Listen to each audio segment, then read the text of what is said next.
Hello दोस्तों, उम्मीद है आप सभी हमेशा की तरह स्वस्थ होंगे और खुश भी होंगे। दोस्तों, आज भी मैं आप लोगों के लिए हमेशा की तरह छोटे छोटे टिप्स और हैक्स लेकर आई हूँ, जो आपके किचन और घर के मुश्किल से मुश्किल काम को भी आसान बना देंगे। और इस छोटे छोटे टिप्स और हैक्स से दोस्तों आप अपने घर को सुंदर बना सकते हैं, अपने लिए कुछ समय निकाल सकते हैं अपने केयर के लिए, और कुछ आप मनी सेविंग भी कर सकते हैं, पैसे की बचत भी कर सकते हैं। तो चलिए वीडियो को स्टार्ट कर लेते हैं। कई बार आपने देखा होगा दोस्तों, जब हम लोग रोटी बनाते हैं तो रोटी तवे पर इस तरीके से चिपक जाता है। ये तब होता है जब हम लोग तवा को धो देते हैं, या फिर बहुत सारे रोटी हम लोग बनाते हैं तो तवा बीच में ख़राब हो जाता है, रोटी बिल्कुल भी छलकता नहीं है, तवे पर रोटी चिपकने लगता है। तो देखिए, इस तरीके से अगर आपके साथ भी प्रॉब्लम होता है, रोटी तवे पर चिपकने लगती है और सही से रोटी सुंदर सुंदर रोटी नहीं बन पाती है, रोटी फूली फूली नहीं बनती है, सॉफ्ट मुलायम नहीं बनती है, इस तरीके से बन जाती है, रोटी चिपकने लगती है। तो आपको क्या करना है, थोड़ा सा आधा चम्मच के करीब नमक ले लेना है, और नमक को तवे पर डाल करके, और जिस कपड़े से आप रोटी फुलाते हैं या जो भी आपके किचन टॉवल्स होंगे, उससे आपको इस तरीके से तवे को रफ कर देना है। देखिए, नमक के साथ आपको तवे को इस तरीके से रब करना है। जब इस तरीके से आप रब करेंगे ना दोस्तों, तो तवा जो होता है एकदम चिकना हो जाता है। ये देखिए, इस तरीके से जितने भी आपका तवे पर लगा होगा कि कोई भी जो हम लोग रोटी बनाते हैं तो आटा चिपक जाता है, जल जाता है, या रोटी जल कर चिपक जाता है, तो सारे को इस तरीके से रगड़ करके रब करके आपको छुड़ा लेना है। अब इसके बाद आप जब रोटी बनाएंगे तो आपका जो रोटी है एकदम सुंदर सुंदर फूली फूली सॉफ्ट मुलायम रोटी बनेगी, क्योंकि तवा जो है एकदम चिकना हो जाता है। इस तवे पर अब रोटी आप बनाएंगे ना दोस्तों, जो आपका रोटी बनेगा एकदम इस पे छलकेगा। अभी मैं आपको दिखाती हूँ। तो ये देखिए, मैंने एक रोटी डाल दिया है, और ये देखिए आप देख सकते हैं रोटी तवा पर बिल्कुल ये स्लिप कर रही है, छलक रही है। तो इस तरीके से तवा आपका चिकना हो जाएगा। जब हमारी रोटी फूली फूली नहीं बनती है, तवे पर चिपकने लगती है दोस्तों, तो बिल्कुल भी रोटी बनाने में मन नहीं लगता है। तो रोटी बनाते समय अगर ये प्रॉब्लम आपके साथ होता है तो इस ट्रिक का इस्तेमाल कर सकते हैं। ये देखिए, इस रोटी को मैं तवे पर ही आपको फुला कर दिखा रही हूँ। बिल्कुल ये फूली फूली रोटी बनी है दोस्तों। इसी तरीके से आपकी सारी रोटियाँ बन जाएंगी। और दोस्तों, अगर आप तवा पर फुलाते हैं तो इस तरीके से आपकी फूली फूली रोटी बहुत सुंदर बनेगी। अगर आप गैस पर डायरेक्ट फुलाते हैं तो वहाँ भी ये फूल जाएगी। जब भी आपको एक रोटी बनाने के बाद दूसरा रोटी डालना होता है दोस्तों, तो तवा को एक बार आप ज़रूर पोंछें। कई बार ऐसा होता है कि हम लोग किचन साफ़ कर लेते हैं, किचन सिंक भी साफ़ कर लेते हैं बहुत अच्छी तरीके से, लेकिन क्या होता है ना दोस्तों, आपने भी ज़रूर नोटिस किया होगा, कई बार ऐसा होता है कि हमारा जो किचन सिंक होता है, इससे बहुत ज़्यादा गंदी स्मेल आने लगती है, बदबू आने लगती है। तो इसके लिए दोस्तों, ये देखिए, आप जो हमारे बाथरूम में बचा हुआ नहाने का जो साबुन होता है दोस्तों, खुशबूदार होता है, तो थोड़ा सा टुकड़ा लेकर आप सिंक के जो जाली होता है दोस्तों, वहाँ पर आप डाल दीजिए। इससे क्या होगा कि आपका जो किचन सिंक है, इससे बिल्कुल भी गंदा स्मेल नहीं आएगा, और इससे छोटे छोटे जो कीड़े उड़े भी आने लगते हैं दोस्तों, आपने देखा होगा कान खजूरे आ जाते हैं या छोटा छोटा कीड़ा आता है, तो वो सब भी नहीं आएंगे बिल्कुल भी। अब दोस्तों, यहाँ पर देखिए, हम लोग जब भी ग्रेटर में अदरक को ग्रेट करते हैं, जैसे चाय बनाने के लिए, तो हम लोग दिन भर में 2 बार 3 बार ग्रेट करते हैं। और जब भी हम लोग इस तरीके से ग्रेट करते हैं दोस्तों, तो हमारा जो अदरक होता है ग्रेटर में बहुत ज़्यादा मात्रा में लग जाता है, फंस जाता है, और ग्रेटर को हमें बार बार धोना पड़ता है। और धोने की वजह से जो ग्रेटर हमारा होता है, इसमें जंग भी पकड़ने लगता है, ख़राब भी हो जाता है, और साथ में हमारा जो अदरक है वे भी वेस्ट होता है। तो आप एक काम और कर सकते हैं, जिससे आपका ग्रेटर बिल्कुल भी ख़राब नहीं होगा, और आपको बार बार इसे धोने की ज़रूरत भी नहीं पड़ेगी, और आपके ग्रेटर में बिल्कुल भी जंग नहीं लगेगा। इस तरीके से एक पॉलीथीन लेकर के आप ग्रेटर को पहना दीजिए। इस तरीके से आप देख सकते हैं, पहना करके आप पकड़ लीजिए, और आपको जब भी चाय में डालनी हो अदरक दोस्तों, इस तरीके से ग्रेट करके आप डाल सकते हैं। इस तरीके से जब आप ग्रेट करेंगे दोस्तों, तो जो अदरक ग्रेट होगा आपका, पॉलीथीन को ऊपर ही रह जाता है, और जो आपका ग्रेटर है बिल्कुल साफ़ रहता है, उसमें अदरक का जो रस है या अदरक बिल्कुल भी नहीं फंसता है। तो आपको ग्रेटर धोना भी नहीं पड़ेगा, आपका जो अदरक है वेस्ट भी नहीं होगा, और आपका जो ग्रेटर है उसमें जंग भी नहीं लगेगा। तो इस ट्रिक को भी आप इस्तेमाल कर सकते हैं अगर आपको यूजफुल लगा होगा तो। लेकिन यहाँ पर मैं आपको बताना चाहूँगी दोस्तों, जो भी पॉलीथीन को आप ग्रेटर में लगाइएगा उससे पहले साफ़ कर लीजिएगा इस्तेमाल करने से पहले। उसके बाद आप ग्रेटर को पहनाइएगा और अदरक या जो कुछ भी आपको ग्रेट करना है कर सकते हैं। तो यहाँ पर मैंने इस तरीके का जो डब्बे का ढक्कन होता है दोस्तों, इसे मैंने लिया है। तो हम लोग जब मार्केट से खाने पीने का सामान मंगाते हैं, उस डब्बे में इस तरीके का ढक्कन आता है, तो आप ले सकते हैं। राउंड शेप में जो डब्बा होता है दोस्तों, उसका ढक्कन का आपको इस्तेमाल करना है और आपको चाकू गरम करके इस तरीके से सर्कल शेप में आपको कट लगाना है इसमें। तो देखिए यहाँ पर मैंने चाकू को गरम किया था, लेकिन ये ठंडा हो गया तो दोबारा से मैंने कर लिया है। इस तरीके से आपको काट लेना है। आप मेरे से भी अच्छी तरीके से आप काट सकते हैं। मैंने तो इस तरीके से ही काट लिया। आप पहले क्या करिएगा, पहले आप ड्रॉ कर लीजिएगा, उसके बाद काटिएगा, तो ये एकदम सुंदर शेप में काट सकते हैं आप सर्कल में। अब दोस्तों क्या होता है, हम लोग जब भी खलवट्टा में कोई मसाला कूटते हैं या ड्राई मसाला कूटते हैं या फिर अदरक, लहसुन, मिर्च, ये सारी चीज़ें कूटते हैं, तो क्या होता है, जो हमारा मसाला होता है खलवट्टा से बाहर निकल के फेंकाने लगता है। तो हमें बहुत ज़्यादा दिक्कत आती है, संभाल करके हाथ को लगाकर उंगली से ढक करके हम लोग को कूटना पड़ता है। तो आप इस चीज़ को यहाँ पर इस्तेमाल कर सकते हैं। इस तरीके से आप लगा करके कोई भी मसाला बहुत आसानी से कूट सकते हैं। कोई भी मसाला आपका बाहर नहीं निकलेगा। और जब आप मसाला कूट लेते हैं तो ढक्कन को इस तरीके से हटा करके आप मसाला को बहुत आसानी से निकाल भी सकते हैं।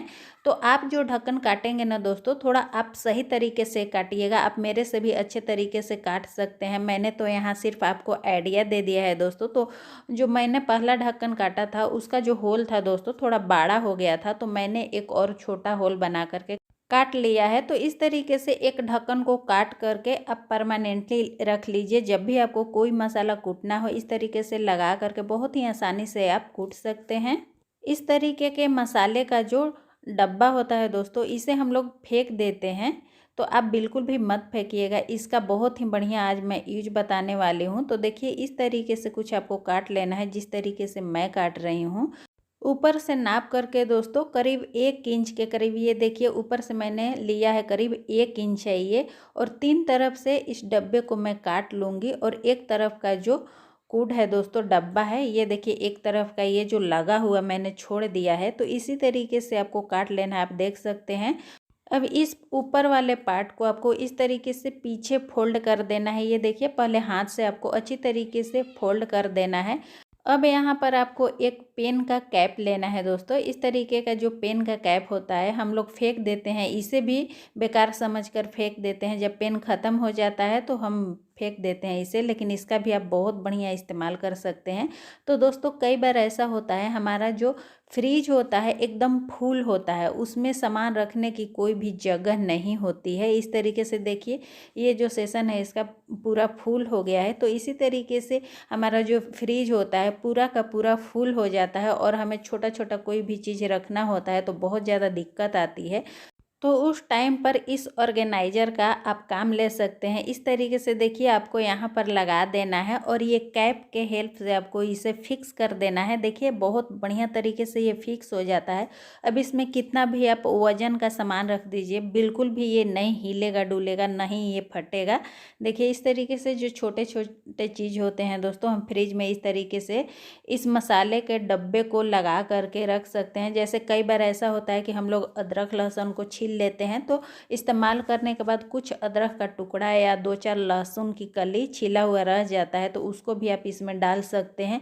कोई भी छोटा छोटा चीज़ है दोस्तों, उसे आप रख सकते हैं इस तरीके से और बहुत ही बढ़िया तरीके से आपका फ्रिज भी बंद हो जाएगा। तो चलिए आज का अगला यूजफुल टिप्स को देख लेते हैं। दोस्तों हम सभी लेडीज़ों के पास इस तरीके का चांदी का ज्वेलरी तो होता ही है।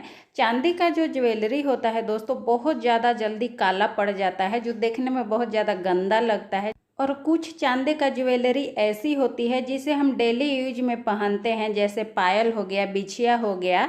और कुछ चांदी का ज्वेलरी ऐसी होती है जो बहुत ज़्यादा भारी होता है, जिसे हम डेली यूज में नहीं पहन सकते हैं, लेकिन कई ओकेशन में हमें पहनना पड़ता है। जैसे शादी विवाह में हमें भारी भारी पायल पहनना पड़ता है, या कई ऐसे पार्टी फंक्शन होते हैं जहाँ पर हम भारी भारी पायल या बिछिया बड़ा बड़ा पहनते हैं। लेकिन बाकी समय ये जो भारी भारी चांदी का ज्वेलरी होता है इसे हम रख देते हैं। और आपने भी देखा होगा दोस्तों, चांदी का जो ज्वेलरी होता है रखे रखे भी काले पड़ जाते हैं। आप अपने अलमारी में इसे सेफ करके रख देते हैं, फिर भी आपने देखा होगा चांदी का जो ज्वेलरी होता है रखे रखे काले पड़ जाते हैं। तो मैं आपको एक ऐसा ट्रिक बताऊंगी जिसमें आप भारी भारी पायल हो या कोई भी चांदी का ज्वेलरी है जिसे आप हमेशा इस्तेमाल नहीं करते हैं, इस तरीके से आप रख देंगे तो आपका जो चांदी का ज्वेलरी है, पायल है या कोई भी गहना हो दोस्तों चांदी का, आप सालों साल रख दीजिएगा, बिल्कुल भी काला नहीं पड़ेगा। नहीं तो कई बार ऐसा होता है कि हमें कहीं भी पार्टी फंक्शन में जाना होता है, शादी में जाना होता है, और जब हम निकालते हैं तो देखते हैं हमारा जो ज्वेलरी है बिल्कुल काला हुआ रहता है, जिसे हमें साफ करवाना पड़ता है, सुनार के दुकान पर ले जाना पड़ता है, हमारा एक नया काम बढ़ जाता है। तो दोस्तों आपको क्या करना है, कोई भी आप टिश्यू पेपर ले लीजिए या सुनार के दुकान से जो पिंक कलर का रैपर मिलता है उसका भी इस्तेमाल करके आप इसी तरीके से इसे पैक करके रख सकते हैं। तो ये देखिए मैंने टिश्यू पेपर लिया है, उसके ऊपर मैंने जो ज्वेलरी है मेरा इसे रख दिया है। अब आपके पास जो भी टेल्कम पाउडर होगा दोस्तों आप उसका इस्तेमाल कर सकते हैं, पॉन्ड्स या कोई भी टेल्कम पाउडर हो। इस तरीके से आपको ज्वेलरी के ऊपर डाल देना है। नीचे आप टिश्यू पेपर लगा लीजिएगा, जैसा कि आप देख सकते हैं मैंने नीचे रखा है टिश्यू पेपर, उसके ऊपर आप गहने को रख लीजिएगा और कोई भी टेल्कम पाउडर डालकर इस तरीके से आपको थोड़ा सा हिला लेना है ताकि जो पाउडर है पूरे गहने पर अच्छी तरीके से लग जाए। तो ये देखिए मैंने थोड़ा सा हिला लिया है। थोड़ा सा इस तरीके से हिला लेंगे ना दोस्तों तो क्या होगा कि जो गहने आपके हैं उसके ऊपर पाउडर का कोटिंग हो जाएगा इस तरीके से। अब टिश्यू पेपर में ही आपको रैप कर देना है, टिश्यू पेपर में ही मोड़ करके इस तरीके से जो भी आपका ज्वेलरी का बॉक्स है उसमें इसको पैक करके रख दीजिए। आप चाहे तो थोड़ा सा ऊपर से भी और पाउडर डाल सकते हैं। मैं तो इसी ट्रिक का हमेशा इस्तेमाल करती हूँ दोस्तों। और मेरा जो चांदी का ज्वेलरी है, जैसा कि पायल आपने देखा ज़्यादा काला नहीं था। अगर पहले मैं इसे रख देती थी तो बहुत ज़्यादा ये काला हो जाता है। जब से ये ट्रिक मैं अपनाने लगी हूँ दोस्तों मेरा चांदी का ज्वेलरी बिल्कुल भी काला नहीं पड़ता है। तो एक बार इसे आप ट्राई ज़रूर करिएगा। और ये टिप आपको थोड़ा भी यूजफुल लगा होगा तो एक लाइक करके मुझे मोटिवेट ज़रूर करिएगा। आज का ये जो टिप्स है दोस्तों उन लोगों के लिए है जो किराए के मकान में रहते हैं या एक रूम ले करके कहीं किराए पर रहते हैं, या जो बैचलर हैं उनके लिए है, या फिर जिनका घर अपना है लेकिन फिर भी झाड़ू रखने के लिए बहुत समस्या होती है। क्योंकि झाड़ू को दोस्तों कभी भी सामने नहीं रखा जाता है, झाड़ू को हमेशा हमें छिपा कर रखना चाहिए, नज़र नहीं आना चाहिए। झाड़ू को कहीं भी हम इसी तरीके से जहाँ तहाँ नहीं रख सकते हैं। इसलिए दोस्तों झाड़ू रखने में बहुत लोगों को ज़्यादा समस्या होती है। तो उन लोगों के लिए ये जो टिप्स है दोस्तों बहुत यूजफुल होने वाला है। तो अगर आप किराए के मकान में रहते हैं या फिर अपना घर है और झाड़ू रखने के लिए फिर भी समस्या होती है, ऐसा कोई जगह नहीं है जहाँ पर आप झाड़ू छिपा कर रख सकते हैं, तो उसके लिए आपको क्या करना है दोस्तों, हमारे सभी घरों में हम लेडीज के पास इस तरीके के पुराने लैगिन बहुत ज़्यादा होते हैं जिसे हम इधर उधर रख देते हैं, फेंक देते हैं। इसका बहुत ही बढ़िया इस्तेमाल आपको मैं बताने वाली हूँ। आपको क्या करना है, लैगिन ले लेना है। मैंने यहाँ लैगिन को काट कर नहीं दिखाया है, आप इस तरीके से जैसे मैं बता रही हूँ बीच से आप लैगिन को काट कर दोनों पैर का जो ये पार्ट्स है अलग अलग कर लीजिएगा। मैंने यहाँ लैगिन को काट कर आपको नहीं दिखाया है। या फिर एक काम और आप कर सकते हैं, अगर आपके घर में 2 झाड़ू हैं तो आप दोनों झाड़ू को एक साथ एक एक पैर के ये जो लैगिन है इनमें आपको इस तरीके से अंदर डाल देना है। देखिए ये है, एक पैर में ये एक झाड़ू डाला गया है। अब इस दूसरे पैर में आप दूसरा झाड़ू है आपके पास तो डाल दीजिए, नहीं है तो आप इसे कट करके अलग कर दीजिए। और इसी तरीके से ये लैगिन के एक जो पैर का पार्ट्स है इसमें आप झाड़ू को रख सकते हैं दोस्तों। अब आप झाड़ू को सामने भी रख देंगे तो ये झाड़ू सामने दिखाई नहीं देगा, किसी को पता भी नहीं चलेगा कि ये झाड़ू है और ये झाड़ू छिप जाएगा। तो अगर आपके घर में झाड़ू रखने की जगह नहीं है तो आप इस यूजफुल टिप्स को इस्तेमाल कर सकते हैं। आपके घर में अगर बड़े बुजुर्ग कोई भी हैं, मम्मी पापा हैं या दादा दादी हैं, नाना नानी हैं, तो आपको ज़रूर पता होगा दोस्तों कि झाड़ू को कभी भी सामने नहीं रखा जाता है। इनमें से कोई भी टिप्स आपको यूजफुल लगा होगा दोस्तों तो एक लाइक करके मुझे मोटिवेट ज़रूर करिएगा और वीडियो को ज़्यादा से ज़्यादा शेयर करिएगा। चैनल पर नए होंगे तो चैनल को सब्सक्राइब कर लीजिएगा नए वीडियो के नोटिफिकेशन के लिए। फिर मिलेंगे बहुत ही यूजफुल टिप्स और हैक्स के साथ। तब तक के लिए बाय बाय, धन्यवाद।